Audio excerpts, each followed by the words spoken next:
అందరికీ నమస్కారం అండి. ఈరోజు మనం ఏఎం బాలగారు రచించిన పరిష్కారం అనే ఓ చక్కటి కథను విందాం.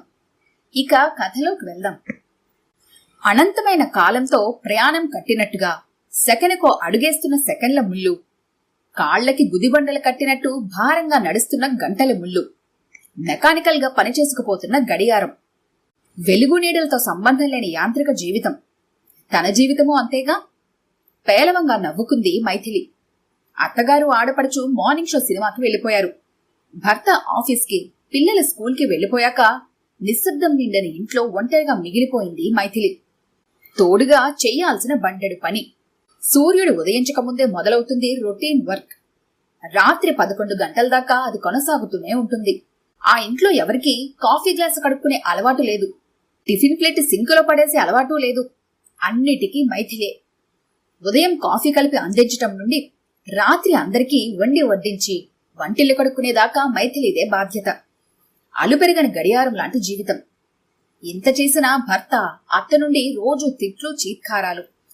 పెళ్లి సమయంలో తన తండ్రి బాకీ పడ్డ 25,000 ఇంకా ఇవ్వనందుకు ఇది తనకి వీళ్ళు విధించిన పనిష్మెంట్.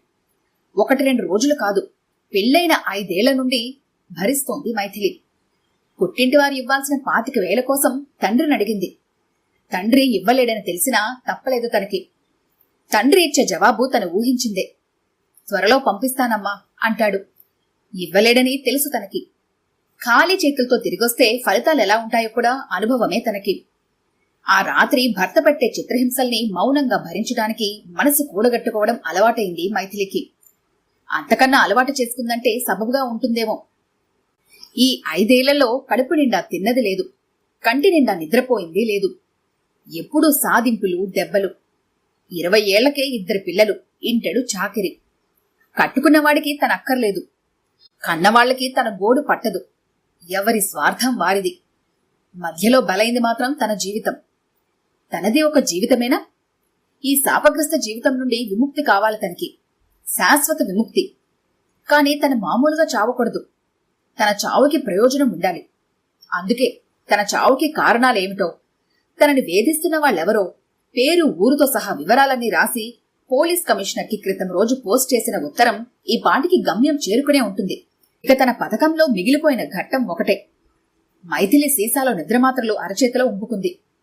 ఈ రోజు కసి, తనని కన్నవారి మీద, భర్త మీద, అత్త ఆడబిడ్డల మీద అంతులేని కసి.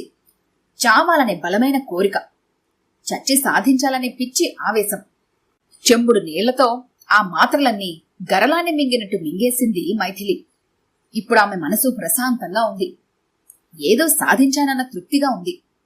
అన్నీ తను అనుకున్నట్టు జరిగితే రేపు ఈ పాటికి భర్త, అత్త, ఆడపడుచు జైల్లో ఊచలు లెక్కపెడుతూ ఉంటారు. వరకట్న వేధింపులు తాళలేక వివాహిత ఆత్మహత్య అనే పేపర్లో న్యూస్ వేస్తారు. ఇప్పుడే నాకు పెళ్ళొద్దని ఏడ్చి మొత్తుకుంటున్నా వినకుండా తమ బాధ్యత వదిలించుకునే ప్రయత్నంగా తన పెళ్లి జరిపించిన తల్లిదండ్రులు పశ్చాత్తాపంతో గుండెలు బాదుకుంటారు. పోలీస్ లాకప్లో ఇంటరాగేషన్ పేరుతో దెబ్బలు తినేటప్పుడు తెలుస్తుంది తన భర్తకి భార్యకు తను తినిపించిన దెబ్బల రుచి ఎలా ఉంటుందో. లేడీ పోలీసుల లాఠీ దెబ్బలకి ఓర్చుకోలేక ఆడపడుచు ఏడుస్తూ అనుకుంటుంది, అన్నతో కలిసి వదిన పెట్టిన 6 ఏళ్లకి తగిన ఫలితం అనుభవిస్తున్నాను అని. మైథిలికి వెర్రి ఆనందం వచ్చింది. ఎన్నో ఏళ్ల తర్వాత మనసారా పెద్దగా నవ్వుకుంది. కొత్త కోడలు కంటి వెంట రక్తం కార్పించి డబ్బు గుంజి కులాసాగా బతికే అత్తలు, భర్తలున్న ఈ రోజుల్లో కలకంటి కంట కన్నీరొలికినా అన్న పాతకాలం మాటలకి అర్థం లేదు. చచ్చి ఎవరూ ఏమీ సాధించలేరన్నది శుద్ధ అబద్ధం. తన చావు ద్వారానే తన అనుకున్నవన్నీ సాధిస్తుంది తనిప్పుడు. కాని ఒకటే దిగులు. ఇన్నాళ్లు తనను వేధించి హింసించిన మృగాల్లాంటి భర్త, అత్తలాంటి వారు రేపు పోలీసులకి చిక్కి ఇరుగు పొరుగు వారి ముఖాలు చూడలేక తలదించుకుని ఏడుస్తూ గగ్గోలు పెడుతుంటే కళ్ళారా చూడటానికి తనుండదు. అదే ఆ ఒక్క బాధ తప్పితే ఇంకేం లేదు తనకి. బహుశా తన శవమై రేపు ఈ నాటికి పోస్ట్ మార్టం కోసం ఎదురుచూస్తూ ఉంటుంది. మైథిలికి కడుపులో తిప్పుతున్నట్లుగా అనిపించింది. ఇంకొంచెం సేపు ఓర్చుకుంటే చాలు, ఈ జీవితం ఆఖరైపోతుంది. జననంలోనూ వేదన ఉంటుంది కాని అదెవరికీ తెలియదు. ఇంకొద్దిసేపట్లో మరణవేదన అనుభవించిపోతుంది తను. అదెలా ఉంటుందో అనుకుంటూ అప్రయత్నంగా పైకి చూసిన మైథిలి కళ్ళు గోడకు వేలాడదీసిన ఓ ఫోటో వంక చూస్తూ ఉండిపోయాయి. అక్కడ ఆ ఫోటోలో తన పిల్లలు దీప్తి, రమ్య కిలకిలా నవ్వుతూ విరిసిన పువ్వుల్లా అమాయకంగా. మైథిలి గుండె జల్లుమంది. అవును, వీళ్ళ గురించి తను ఆలోచించలేదసలు. అటే చూస్తున్న మైథిలి కంటి వెంట నీరు ఉబ్బికి వచ్చింది. ఎవరిమీద కక్ష తీర్చుకోవాలన్నా ఆ కోపం ఆవిరైపోయింది. తను చేసిన పని క్షమించరాని తప్పు. తప్పని అంతరాత్మ హెచ్చరిస్తోంది. తనతోటిదే లోకమనుకునే పసివాళ్లని విడిచిపోవడం న్యాయం కాదు అనిపిస్తోంది. తన బాధల నుండి విముక్తి పొందే ప్రయత్నంలో వాళ్ల బాల్యాన్ని అంధకారం చేసే హక్కు తనకెక్కడిది? తన జీవితం తనకొక్కతికే సొంతం కాదు. తన మీద ఆధారపడ్డ తన పిల్లలదీను. కొట్టినా సాధించినా బయట ప్రపంచం నుండి కుటుంబం అనే రక్షణ ఉన్నది తనకి. కాని ఇప్పుడు తను లేకపోతే విచ్ఛిన్నమైన ఈ కుటుంబంలో తన పిల్లల బాధ్యత ఎవరు తీసుకుంటారు? జైలు పాలైన భర్త, అత్త, లేకపోతే రాలిపోవడానికి సిద్ధంగా ఉన్న వడిలిన పువ్వుల్లాంటి తల్లిదండ్రులా? ఎవరెన్ని చేసినా కన్నతల్లి ప్రేమకి సాటి వస్తుందా? తను లేకపోతే ఏ తల్లి వారికి గోరుముద్దలు తినిపిస్తుంది? ఏ తల్లి లాలి పాడుతుంది? ఏ తల్లి మంచి చెడలు విచక్షణ నేర్పిస్తుంది? మైథిలిలో సంఘర్షణ మొదలైంది. భగవంతుడా, నన్ను బతికించు. నేను చేసిన ఈ పనికి ప్రాయశ్చిత్తంగా ఇంతకు 1000 రెట్లు సమస్యలిచ్చినా పర్వాలేదు. నా బిడ్డల జీవితం కన్నా నాకే సమస్య ఎక్కువ కాదు. నా బిడ్డల కోసం నన్ను రక్షించు తండ్రి. దేవుడి ఫోటో ముందు మోకరిల్లింది మైథిలి. అప్పటికి కడుపులో నిద్రమాత్రలు తమ ప్రభావం చూపించడం మొదలైంది. తను చావకూడదు. పిరికివాళ్లు, ఆలోచన చచ్చిన వాళ్లు చావాలనుకుంటారు. తనిప్పుడు పిరికిది కాదు. బ్రతకడానికి సర్వశక్తిలో ఒడ్డైనా సరే తన ప్రాణాలు కాపాడుకోవాలి. ఇంకా ఆలస్యం చెయ్యలేదు మైథిలి. తలుపు తీసుకుని బయటకొచ్చింది.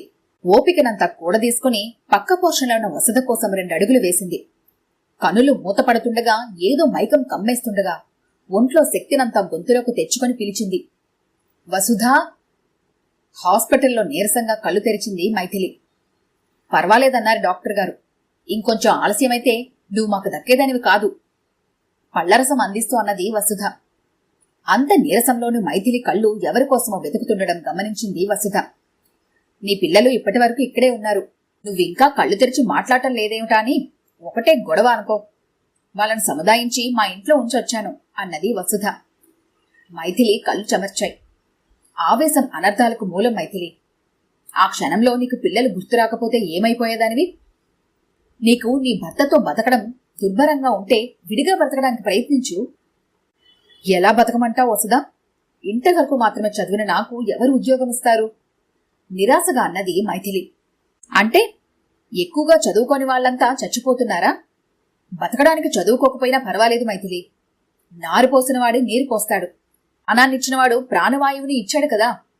అవకాశం లేదని బాధపడకూడదు. మనమే అవకాశాలని కల్పించుకోవాలి. నువ్వు చెప్పింది నిజమే. ఎందుకో నాకు ఆ క్షణంలో పిచ్చి ఆవేశం వచ్చింది. నా పాలిటి విలన్లుగా మారిన అత్తింటి వాళ్ల మీద దెబ్బతీయాలని. నీవే నష్టపోయావు అవునా? నవ్వింది వసుధ. పిచ్చి మైథిలి, నీలాగే ఆలోచిస్తే ఈ పాటికి నిన్ను కాపాడేందుకు నేనుండేదాన్నే కాదు. నా పిల్లలు ఏ బస్టాండ్లోనో ఫుట్పాత్ మీదో అడుక్కుంటూ ఉండేవాళ్లు. ఆశ్చర్యపోయింది మైథిలి. నువ్వా? నీకీ లోటు? బాగా చూసుకునే భర్త, మంచి అత్తగారు. ఏదో చెప్పబోయింది మైథిలి. పకపకా నవ్వింది వసుధ. అదంతా ఇప్పుడు నువ్వు చూస్తున్న పరిస్థితి. ఈ స్థితికి రాకముందు నా జీవితం కూడా నీ జీవితం లాంటిదే. కొంచెం సేపు మౌనం తర్వాత తిరిగి చెప్పడం ప్రారంభించింది వసుధ. గతం తవ్వుకోవడం నాకిష్టం ఉండదు మైథిలి. కానీ ఆ గత జీవితం నీకొక ఇన్స్పిరేషన్ కావాలంటే చెప్పక తప్పదు. మాది మధ్యతరగతి కుటుంబం. నాకు చిన్నప్పటి నుంచి బాగా చదువుకోవాలనే కోరిక. కానీ ఎక్కువ చదువు చదివిన వాడిని తీసుకురావాల్సి వస్తుందని భయంతో 10వ తరగతికి మించి చదివించలేదు మా వాళ్లు. తలకు మించిన భారమైన ₹1,00,000 కట్నమిచ్చి పెళ్లి చేశారు నా తల్లిదండ్రులు. పెళ్లైన 7 ఏడాది వరకు బాగానే చూసుకున్నారు నన్ను నా భర్త. ఆ తర్వాతే అసలు కథ మొదలైంది. అతడిది సాధారణ గవర్నమెంట్ గుమస్తా ఉద్యోగం. పరిమితి జీతం. కానీ కోరికలకి పరిమితి ఉండదుగా. తన కోరికలు తీర్చుకోవడానికి మా పుట్టింటి నుంచి డబ్బు తెమ్మనేవాడు. లేకపోతే మానసికంగా, శారీరకంగా హింసించేవాడు. అన్ని బాధలు పడుతూనే 2 పిల్లల్ని కన్నాను. ఈ మగవాళ్లు భార్యల మీద ఎందుకలా అధికారం చెలాయించాలని చూస్తారు? బహుశా వాళ్ల మీద ఆధారపడ్డామన్న కారణం కావచ్చు. తప్ప మనకి మనంగా బతకలేమనే తేలిక భావం కావచ్చు. సరిగ్గా ఆ పాయింట్ దగ్గరే నా జీవితం మలుపు తిరిగింది. నేనుగా నిలబడే ప్రయత్నంలో ఓ చైల్డ్ కేర్ సెంటర్ని ప్రారంభించాను. మన కాలనీలో ఉద్యోగస్తులైన భార్యాభర్తలు చాలా మందే ఉన్నారు. వాళ్ళ పిల్లల్ని పొద్దున మా ఇంట్లో వదిలేసి వెళ్లేవారు. మా ఇంట్లోనే ఓ గదిని పిల్లల కోసం కేటాయించాను.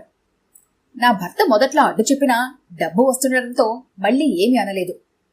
అలా పిల్లల ఆలనా పాలన చూస్తూనే కొందరికి నాకు తెలిసిన ఎంబ్రాయిడరీ, అల్లికలు నేర్పుతూ అలా నేర్పినందుకు కొంత ఫీజు వసూలు చేసేదాన్ని. పనిలో శ్రద్ధ, వాళ్ళ పిల్లలకి నా దగ్గర మంచి ఆదరణ దొరుకుతుండడంతో పిల్లల్ని చేర్చే తల్లిదండ్రులు కూడా ఎక్కువయ్యారు. అలాగే నా దగ్గర కుట్టు, అల్లికలు నేర్చుకున్న పిల్లల చేత ప్లెయిన్ శారీస్ మీద పువ్వులు డిజైన్లు, ఫ్యాబ్రిక్ పెయింటింగ్స్ వేయించి బయట అమ్ముతుండడం ద్వారా ఆదాయం కూడా పెంచుకున్నాను. ఇప్పుడు నా భర్త సంపాదన కన్నా నేను సంపాదించేదే ఎక్కువ. ఇప్పుడు నేనంటే ఇంట్లో ఓ దేవత. ఇప్పుడు చెప్పు మైథిలి, చావు అన్నింటికి పరిష్కారమా? లేదు వసుధ, నీ కథ నాకు మనోధైర్యాన్నిచ్చింది. ఆకలి బాధ తట్టుకోలేని వాళ్ళు, అప్పుల్లో మునిగిపోయిన వాళ్ళు, వరకట్న వేధింపులు ఓర్చుకోలేక ఆత్మహత్య చేసుకోవాలనుకునే వీళ్ళందరూ తమ మీద ఆధారపడిన వాళ్ళ గురించి ఓ క్షణం ఆలోచిస్తే ఇక ఆ పని ఎప్పటికీ చేయలేరు. నేను కూడా ఇక నుంచి నీతో కలిసి పనిచేస్తా. నాకు అవకాశం ఇస్తావు కదూ? తప్పకుండా. నీ జీవితం బాగుపడ్డానికి స్నేహితురాలుగా నీకు అండగా నిలుస్తా. ఇక నుండి నా చైల్డ్ కేర్ సెంటర్లో నీవు ఒక ఉద్యోగినివి, సరేనా? మైథిలి హాయిగా నవ్వింది. ఆమె కళ్లల్లో దైన్యం లేదు, భవిష్యత్తు తాలూకు భరోసా ఉంది. కిటికీలోంచి చూసిన మైథిలికి భూమి మీద పెరిగే ఓ తీగ మొక్క సందేశమిస్తున్నట్టుగా కనిపించింది.